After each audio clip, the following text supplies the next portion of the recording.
সবাই কেমন আছেন? আজকে আবার সকালে চলে আসলাম বেদেনার বাগানে। তো আসলে বেদেনার বাগান করে আমি এক ধরনের বুদ্ধি বলেন আর অভিজ্ঞতা বলেন পাইছি। তবে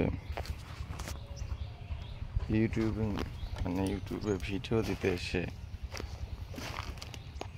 আরও কিছু আইডিয়া নতুন পাইলাম আপনাদের কাছ থেকে। তো অভিজ্ঞতা লাভের চাইতে লসের অভিজ্ঞতা সবচেয়ে বেটার। তো এই যে একটা আনার দেখেন পড়ে আছে, কিছুক্ষণ আগে একটা আনার পড়েছিল। তো এখানে আবার একটা মানুষ শুধু এমনি রেখেছি থাকে, সে আবার কবি বিয়ে শাদী করে নাই, থাকে, মজা পায়, আমারও কিছু কাজকাম হয়।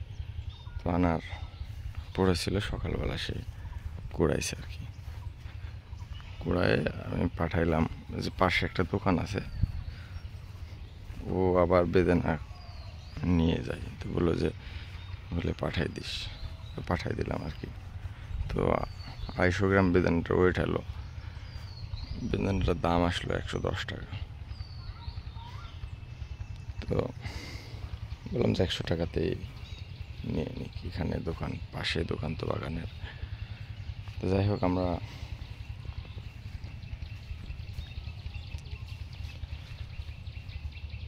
আমি এই আনার বাগানের আসলে একটা হিসাব আপনাদেরকে দিতে চাই।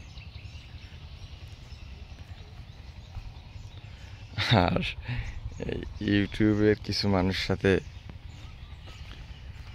যোগাযোগ হয়ে কিছু হাস্যকর আইডিয়া বা হাস্যকর কাজ কারবার সম্বন্ধে আইডিয়া হয়েছে।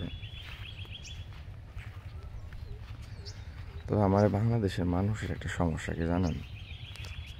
এরা না বুঝে কম, কিন্তু বোঝায় যে অনেক বেশি বোঝে তারা। ঠিক আছে, এরকম।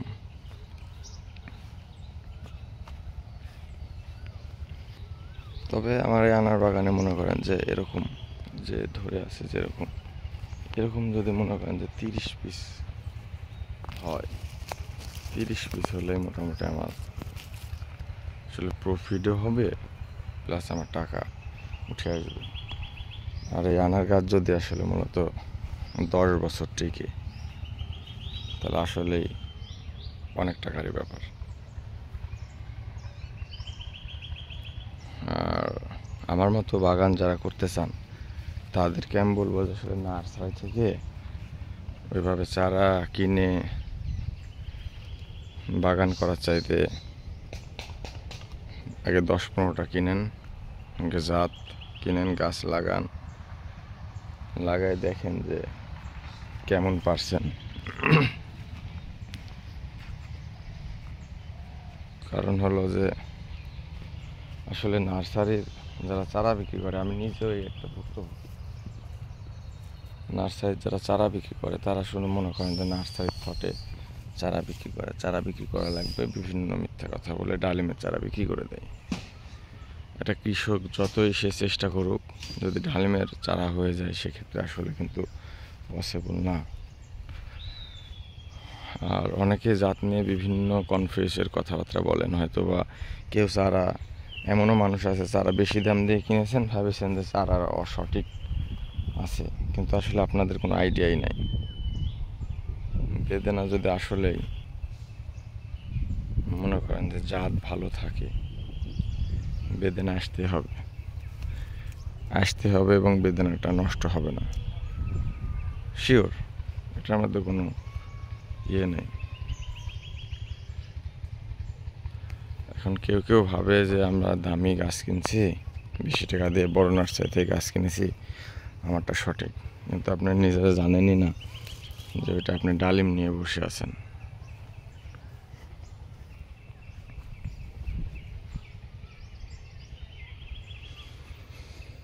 তো আমি আসলে আমার অভিজ্ঞতাটা শেয়ার করলাম আর কি, বুঝছেন।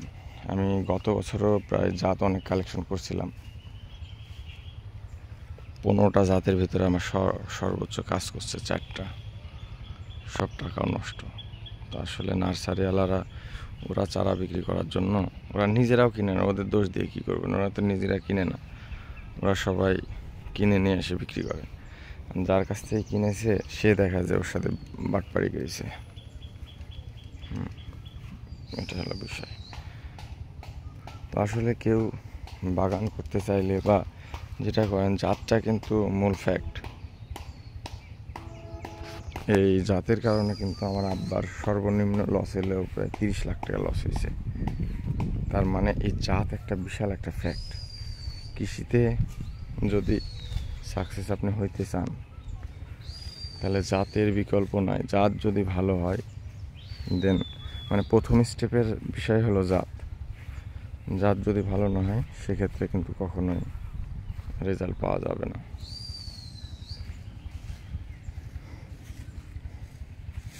তো এটাই বলার ছিল।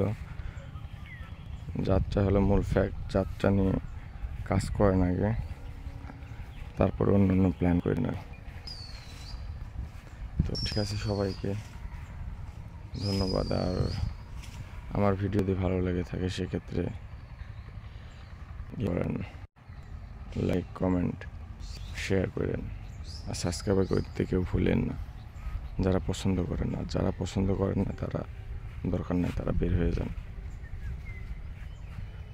তো সবাইকে ঠিক আছে, তাহলে আজকে আমি শেষ করলাম।